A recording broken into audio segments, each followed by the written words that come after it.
தமிழ் ஒளவை வழங்கும் குறுக்கங்கள். தொகுத்து வழங்குபவர் சே. ஜானகி. குறுக்கம். குறுக்கம் என்றால் குறுகி ஒலித்தல் என்பது பொருள். அதாவது சில எழுத்துக்கள் சில இடங்களில் குறுகி ஒலிப்பதே குறுக்கம் ஆகும். அந்த குறுகி ஒலித்தல் அப்படின்னு சொன்ன இல்லைங்களா, அது என்ன அப்படின்னா, தன்னுடைய கால அளவுல இருந்து குறைஞ்சு ஒலிக்கிறது. அதாவது அது பேர் மாத்திரை. மாத்திரை அப்படின்னா என்னன்னு ஏற்கனவே சொல்லியிருக்கோம். கால அளவு, கை சொடுக்கும் நேரமும் கண்ணிமைக்கும் நேரமும் ஒரு மாத்திரை. அப்போ குறிலுக்கு எத்தனை மாத்திரை அப்படின்னா ஒரு மாத்திரை, நெடிலுக்கு 2 மாத்திரை. அப்ப ஆயுதத்துக்கும் மெய்யுக்கும் அரை மாத்திரை. ஆக சில எழுத்துக்கள் சில இடங்களில் குறுகி ஒலிப்பதே குறுக்கம் ஆகும். அதுவே தனியா வந்ததுன்னா குறுகி ஒலிக்காது, தன்னுடைய மாத்திரை அளவை அப்படியே ஒலிக்கும். குறுக்கங்கள் 4 வகைப்படும். ஐகார குறுக்கம், ஔகார குறுக்கம், மகர குறுக்கம், ஆயுத குறுக்கம். ஐகார குறுக்கம், ஐகாரம் கூட்டல் குறுக்கம்.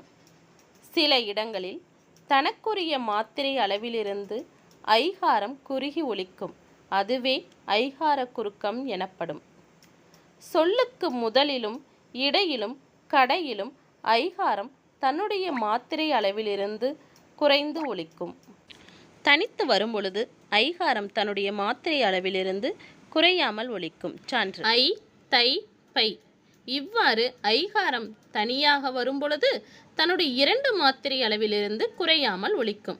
அதுவே சொல்லுக்கு முதலில் 5 என்று வரும்பொழுது 1 மாத்திரையாகவும், தலைவன் இதில் ஐகாரம் இடையில் வரும்பொழுது 1 மாத்திரையாகவும், ஒளவை இதில் ஐகாரம் கடைசியில் வரும்பொழுது 1 மாத்திரை அளவாகவும் ஒலிக்கிறது. அதாவது தனித்து வரும்பொழுது 2 மாத்திரை, சொல்லுக்கு முதலில் வரும்பொழுது 1 மாத்திரை, சொல்லுக்கு இடையிலும் கடையிலும் வரும்பொழுது 1 மாத்திரை அளவாக ஒலிக்கிறது. அடுத்ததாக ஔகார குறுக்கம். ஔகாரம் கூட்டல் குறுக்கம். சில இடங்களில் ஔகாரம் தன்னுடைய மாத்திரை அளவிலிருந்து குறைந்து ஒலிப்பதனால் இது ஔகார குறுக்கம் என்று அழைக்கப்படுகிறது. ஔகாரம் தனித்து வரும்பொழுது தன்னுடைய மாத்திரை அளவிலிருந்து குறையாமல் ஒலிக்கும். சான்று ஔ. அதுவே சொல்லுக்கு முதலில் வரும்பொழுது ஔவையார், இதில் ஔவுக்கான மாத்திரை 1 மாத்திரை. ஔகாரம் சொல்லுக்கு முதலில் மட்டுமே வரும், சொல்லுக்கு இடையிலும் கடையிலும் ஔகாரம் வராது. மகர குறுக்கம். மகரம் கூட்டல் குறுக்கம் மகர குறுக்கம். சில இடங்களில் தனக்குரிய அரை மாத்திரை அளவிலிருந்து குறைந்து 1/4 மாத்திரை அளவில் ஒலிக்கும் குறுக்கம் மகர குறுக்கம். மகரம் என்பது மெய்யெழுத்தான இம்மை குறிக்கும். அம்மா, பாடம் படித்தான் ஆகிய சொற்களில் மகர மெய்யெழுத்து தனக்குரிய அரை மாத்திரை அளவில் குறையாமல் முழுமையாக ஒலிக்கிறது. வலம் வந்தான். மகர மெய்யெழுத்தை அடுத்து பகர எழுத்து வருவதால் மகர மெய்யானது தனக்குரிய அரை மாத்திரை அளவிலிருந்து குறைந்து 1/4 மாத்திரை அளவாக ஒலிக்கிறது. போலும் என்ற சொல்லை போன் என்றும், மருளும் என்ற சொல்லை மருண் என்றும் ஓசை சீர்மைக்காக செய்யுளில் பயன்படுத்தினர்.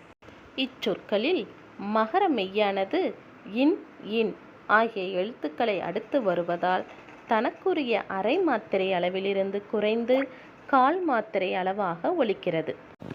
அடுத்து ஆயுத குறுக்கம். ஆயுதம் கூட்டல் குறுக்கம் ஆயுத குறுக்கம். ஆயுதத்துக்கு எத்தனை மாத்திரை சொல்லியிருந்தோம்? அரை மாத்திரை.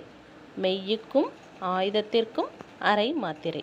சில இடங்களில் ஆயுத எழுத்து தனக்குரிய அரை மாத்திரை அளவிலிருந்து குறைந்து 1/4 மாத்திரை அளவாக ஒலிக்கும். இவ்வாறு குறைந்து ஒலிக்கும் ஆயுதம் ஆயுத குறுக்கம் எனப்படும்.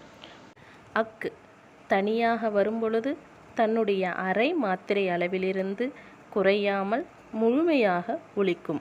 அஃது, எஃகு ஆகிய சொற்களில் ஆயுத எழுத்தானது தனக்குரிய அரை மாத்திரை அளவிலிருந்து குறையாமல் முழுமையாக ஒலிக்கிறது. கல் கூட்டல் தீது கக்ரீது, முள் கூட்டல் தீது முக்டீது. வருமொழி முதலில் தகரம் வரும்போது நிலைமொழி ஈற்றில் லகர லகரங்கள் வரும்பொழுதும் அது ரகரமாகவும் டகரமாகவும் திரியும். அது மட்டுமல்லாமல் அது ஆயுதமாகவும் திரிகிறது. அதற்கான நூற்பா நலமுன் ரணவும். சப்ஸ்கிரைப் பண்ணுங்கள், ஷேர் பண்ணுங்கள். அப்போ தான் நான் போடுற வீடியோ உங்களுக்கு வந்து சேரும். நன்றி, வணக்கம்.